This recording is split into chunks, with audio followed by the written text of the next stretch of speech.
Ko'y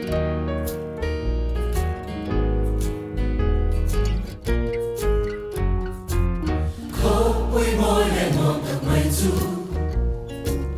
Katan buat sayani Ko'y mo'y lemon at may tu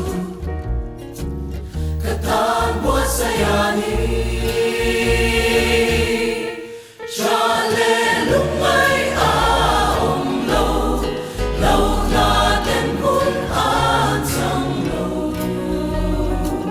Ko'y mo'y lemon at may tu Sa tuana katan buat sayana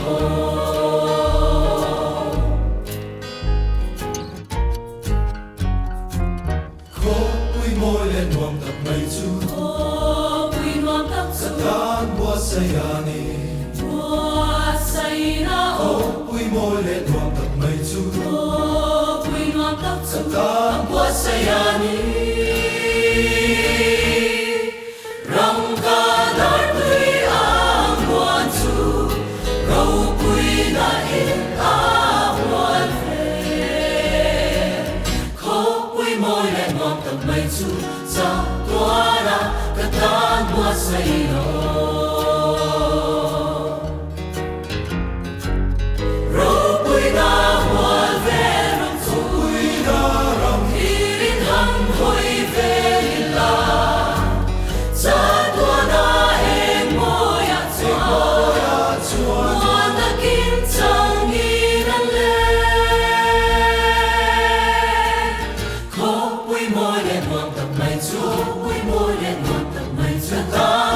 Sayani, katan buat sayani Ko'y mo'y lemon at may tu Ko'y mo'y lemon at may tu Katan buat sayani Lupo aluto kita